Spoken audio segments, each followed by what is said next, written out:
You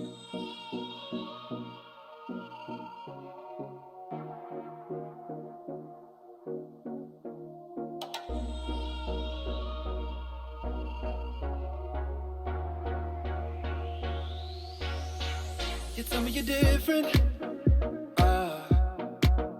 You say you got some things and you're working on it.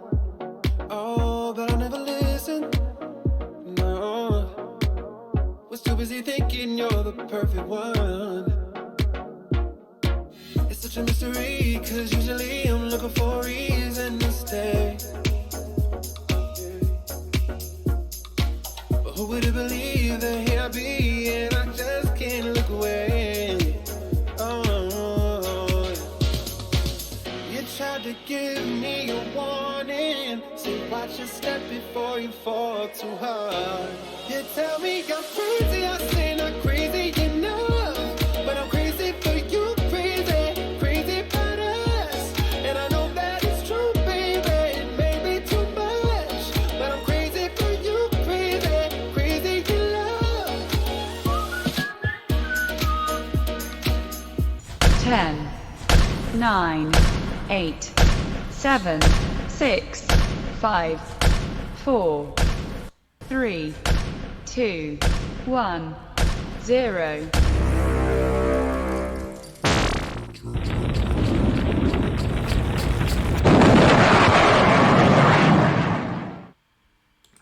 All right. Hello, everybody. Sorry about that. There was a little bit of feedback there for a second, and I apologize for that. I'm not sure where it came from in my system, but we are here. This is Michael Voss, the Dragon of the Sun here, and I'm happy to be here with you on this episode of No Soundbites Allowed. I hope everyone's going to be well. It's Tuesday, 11 o'clock. We're going to be talking for just a little while, and I hope everyone's enjoying it now. I hope it's coming across well, by the way. We are currently simulcasting on YouTube, Periscope, LinkedIn, and Facebook. And I am looking for any of the comments from everybody out there, and we'll be reposting it as a video on YouTube after the fact as well. So let's talk to everybody.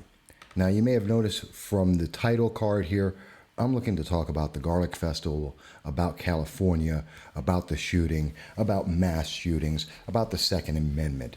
And we're not going to take a lot of time on this because I've been speaking about this for over a decade. And for over a decade, the facts continue to tell us the same story. And this is a very important issue because it's going to be affecting the freedom and lives of so many people constantly.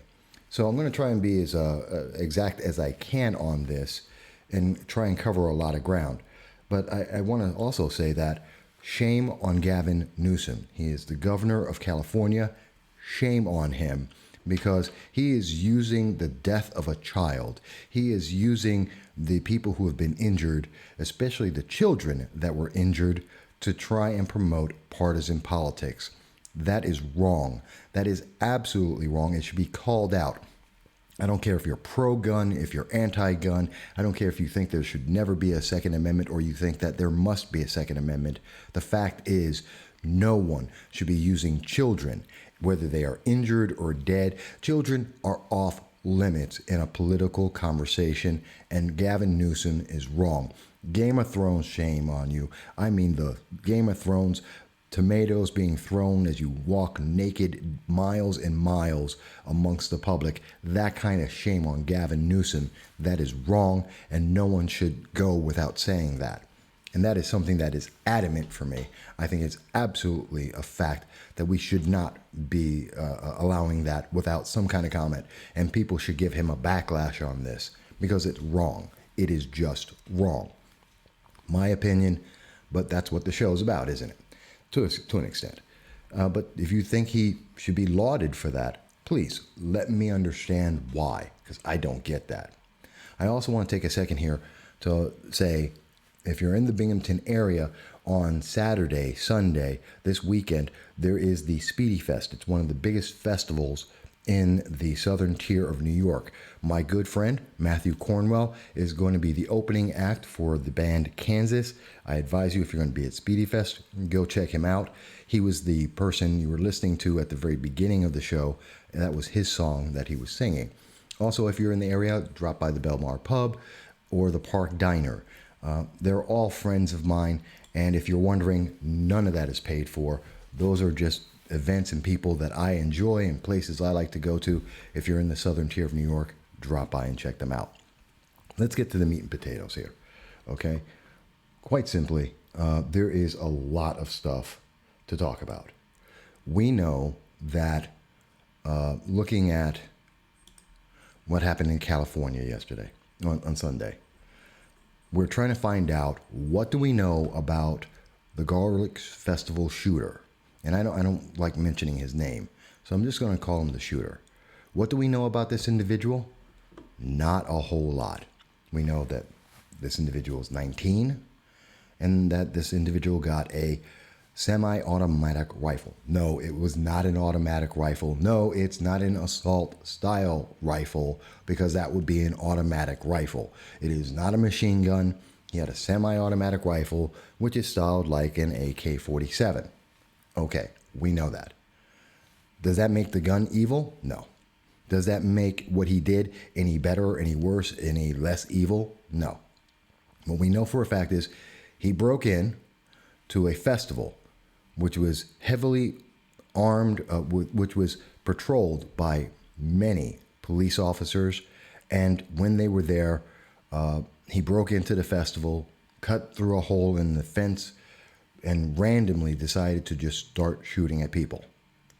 The only question that really needs to be answered at this moment, and I've said this before with many mass shootings and many events, is what makes any individual decide that the only answer they have in life is to go around and kill innocent people. Every single legislator, elected politician, candidate, anyone who's making commentary, if they are not trying to answer that question, then they are misleading you. They have an agenda, and there is a problem. We need to understand that, because if we want to resolve the problem, we must address that. That is the problem. It's not the AK-47. It is not whether or not he's armed. It's not whether you have a right to the Second Amendment, which I strongly believe in and I am an advocate of. But no, it is the question of what makes a 19-year-old decide that his only choice in life is to go out and kill innocent people. If you cannot answer that, we cannot resolve this problem. That is the truth of it. And everyone who's saying something else about that is wrong. And I knew when I saw this that this was going to become one of the issues. It was immediate. You knew this was going to happen. Matter of fact, it was yesterday, the 29th of July, at about 1 o'clock, that I said, while I'm sorry to hear of this tragic event and mourn the loss of life, I am equally upset with some of the news media. Once again, the stage is set to demonize the firearm, ignoring the vile maniac that committed this crime. A witness, and I'm quoting NBC News, quote, a witness, Julissa Contreras, told NBC Bay Area that she saw a white man in his early to mid-30s firing a rifle that was, quote, able to shoot 3 to 4 shots a second, end quote. No one was calmly counting shots with a stopwatch. Seasoned veterans have trouble recalling shots fired, but a civilian caught by surprise? But more to the point, what does this add to the story? It does not help identify the shooter or the motive. It doesn't give insight to what happened or how others helped those in need. All it does is set the stage to say that evil firearms are automatic weapons like machine guns. It pushes a political narrative. The result will be, in short order, another call to ban and restrict, and according to some Democratic nominees like Kamala Harris and the former nominee Eric Swalwell, forcibly take firearms in the name of safety, like the red flag laws, permits, gun and ammo bans, age restrictions, background checks, and a dozen other laws that fail to protect the public daily. But if any of these laws, already in place in California for years, were a true shield for the public, then these horrific events wouldn't happen. I hope the police catch the pond scum that did this. I hope that the criminal gets the death penalty, but I don't want that at the cost of freedom, because that's how Venezuela starts.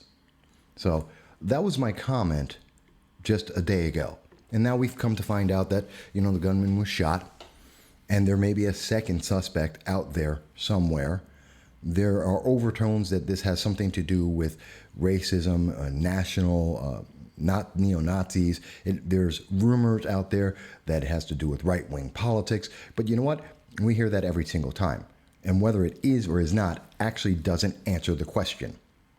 It doesn't answer the question, what is the root problem? Because we're seeing this all over the place. It doesn't just stop there. Because, you may not have noticed it, but in Brooklyn this weekend, almost at the same time, it was reported that gunfire erupted in a Brooklyn park. One person was shot, 11 injured, according to the police. And guess what? That wasn't an automatic rifle. That wasn't a firearm. Excuse me, I'm jumping scenes here. That wasn't a rifle. Those were handguns. There were two people who were involved in making the shootings in Brooklyn. So to tell me that it's just because it's an automatic weapon, that's it. Ooh. No, that doesn't answer the question. That doesn't make people safer. New York has red flag laws. New York has the New York SAFE Act. We have dozens of laws in New York State. In fact, and I'm going to get into it, we have another 4 laws waiting to be enacted. That isn't making anyone safe. California has red flag laws, age restrictions, magazine restrictions, bans on the types of guns you can have. It didn't stop anyone. New York State, you know what? You can tell me, you can get rid of all the guns and everyone will be safe.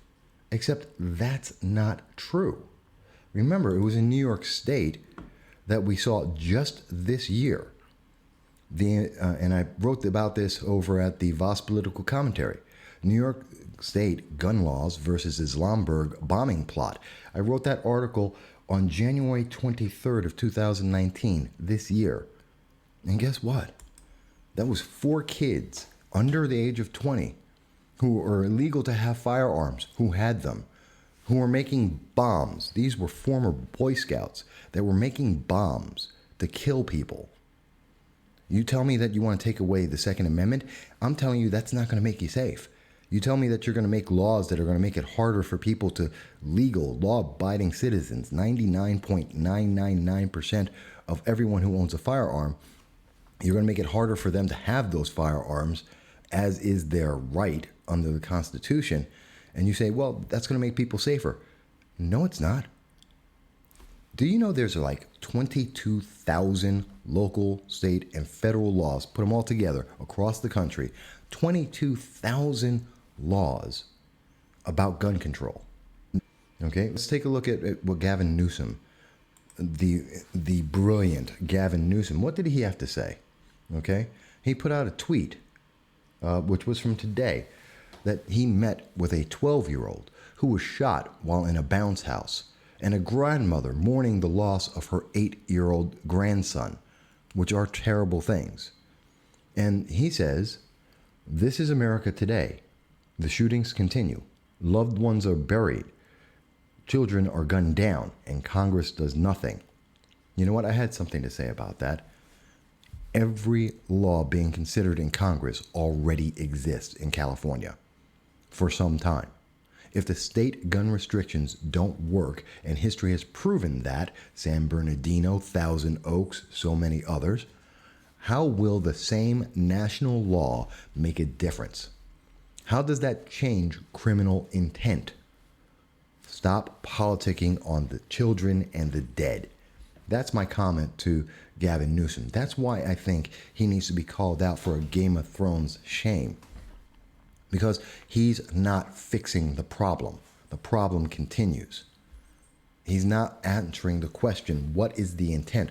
What causes someone to say the only answer is to kill innocent people? That is the problem. And I don't care if you want to stand on the graves of children as Gavin Newsom, Governor Gavin Newsom of California wants to do. It's not making it better.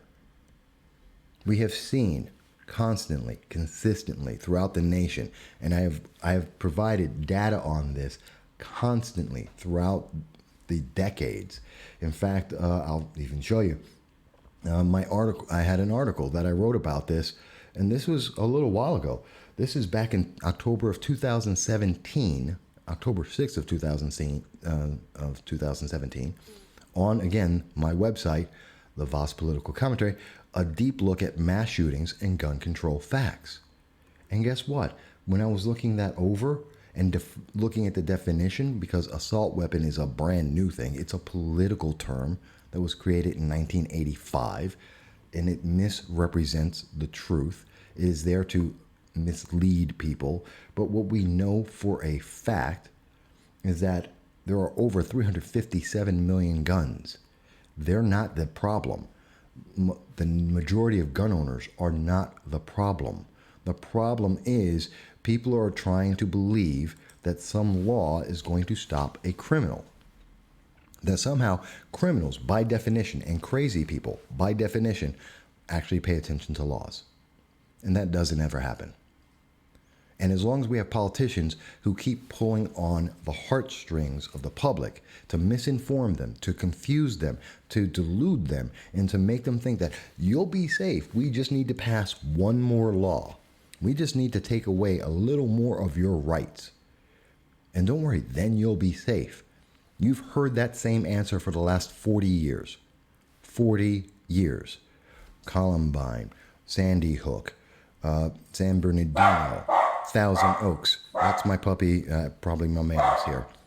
You've heard this over and over and over again. Khan, stop. You've heard this over and over again. And you know what? At the end of the day, the same result is it's always the same result. We're going to pass another law. It's going to affect lawful gun owners who don't cause the problem. And then, you know what? You're going to be safe. And then you're not. And you're that much closer to becoming Venezuela, where the government is the only one who owns all the firearms. And then they use those firearms against the public. And that's ultimately the problem. Because they're telling you, well, don't worry, we're going to have a police officer on every corner. I can't wait until you hear that.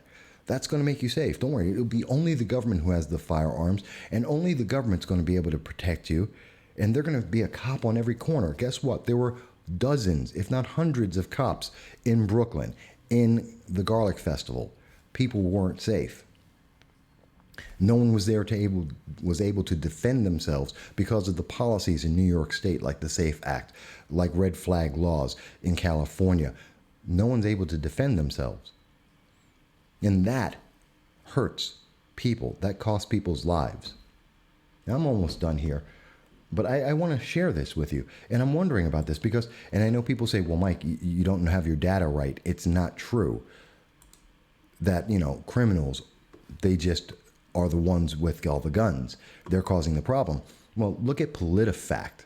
Don't believe me. PolitiFact New York did an article on this back on March 12th of 2018. Is most gun crime committed by those who illegally possess guns?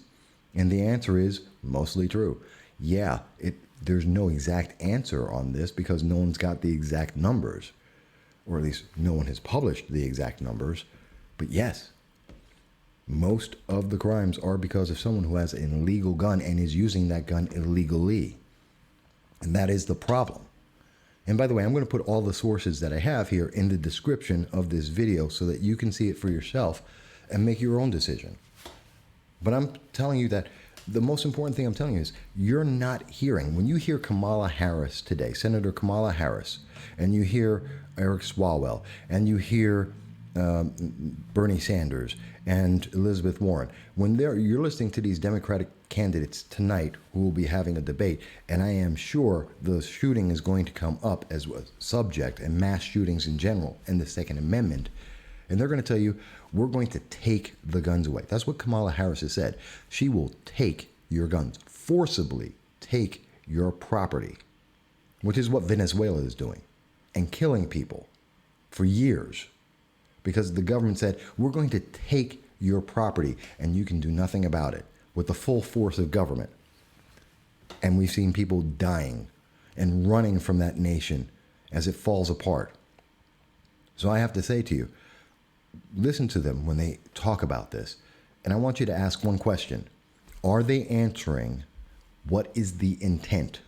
How do we stop someone from making the decision that there is no answer but to kill innocent people? Because if they're not answering that question, then they're not trying to help you. If they're telling you about, like Gavin Newsome, and they're out there telling you that, well, it's children, you've got to listen to me and pass the law I say and lose your freedom because children, then they're not paying attention to you. They're not trying to protect you. They're not trying to save you. They're just trying to disarm you. They're just taking away your freedom. They aren't the same thing. You want to tell me that, crazy people shouldn't have guns? I agree. You tell me that criminals shouldn't have guns? I agree. You want to tell me that Americans in general, 99.99% of the 350 million people, of the over 160 million people who have firearms right now, that they shouldn't have guns? I disagree. Because that's not the problem. The problem is when a criminal or someone crazy says, you know what, the only answer is I'm going to go kill some innocent people. We need to denounce that, and we need to figure out why they make that decision, and we need to stop that root cause. Because everything else, and I'm saying this because it's been proven for decades. They've done gun bans. They've restricted ammo. They have changed the type of guns. They don't like the look of guns. They've renamed guns. They have put the fear of God into everyone who's under the age of 25. They are terrified. They have confused the public to make them think that every single firearm you've ever seen in your life comes from a movie and is some weapon of mass destruction that is equivalent to a nuclear bomb. I'm sorry, firearms don't fire forever like in a movie. They don't knock people through buildings.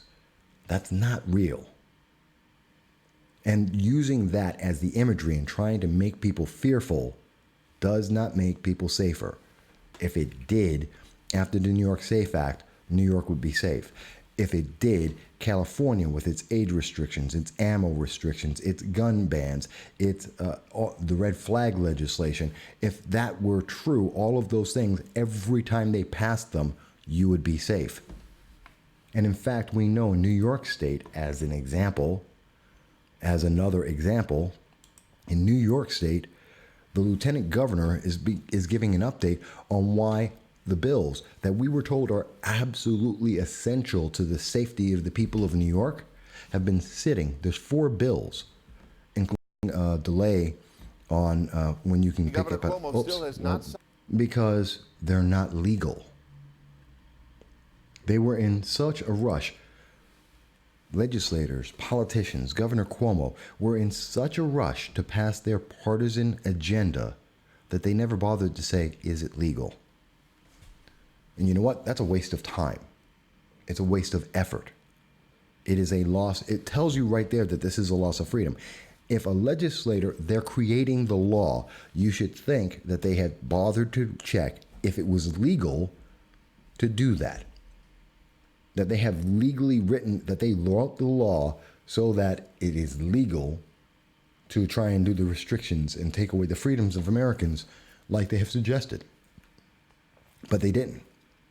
So that's why we have 4 laws that we were told, well, without them, you can't be safe. We never had them before. We still don't have them now.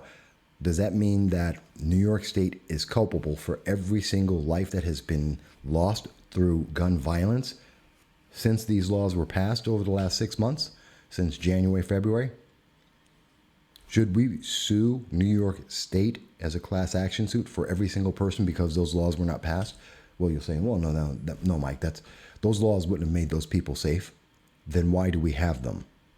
If red flag laws are not making people safer, Why do we have it? I mean, really, we should ask these questions. These are the questions that need to be answered, and not being told, well, kids are dying. Kids are dying everywhere in the world, and I am sorry to hear that, and I am sorry that that happens. But that doesn't make me safer because you make me emotionally sad. It doesn't end the problem because you made me sad. I don't know. Maybe it's just me. Maybe you have a different point of view. But that's why I'm reaching out. I'm reaching out on LinkedIn. I'm reaching out on Facebook. I'm reaching out on Periscope, on YouTube. Maybe you have a different point of view. Maybe you think there's a different answer. But I can tell you, as far as I can tell, for the last 4 decades, the only answer has been, let's ban guns, let's restrict guns, let's take away people's freedom. And so far, it hasn't worked for 4 decades. And I have no reason to believe that it's going to work in the next 4 decades. So how about we start with a new idea? Let's try something else. Let's address the root problem. Why is it that someone says the only answer is to kill innocent people? I keep saying it because it's important. Because if we don't answer that, it doesn't matter. But with that said, I hope everyone has enjoyed this. I look forward to hearing your comments. Tell me if you think I'm wrong. Tell me if you think I got it right. Tell me if you think that there's a better answer to this. I don't know, but let's find out, okay? We deserve to have that answer. We deserve to protect our kids by getting it right. Not just by passing another law, not by electing some politician, but actually getting a law that is effective and actually works. Let's actually do the job we need to do and get a right answer. I don't know. But that's my thought. I look forward to hearing from you. Again, I am Michael Voss. This is No Soundbites Allowed, and we hope you enjoyed it. Share it with your friends. Comment away. We listen to all your comments, and we're looking forward to hearing from them. I hope everyone's going to be well. Please be safe. Please be aware of what's going on around you. And I hope to see you again on the next show. Thank you.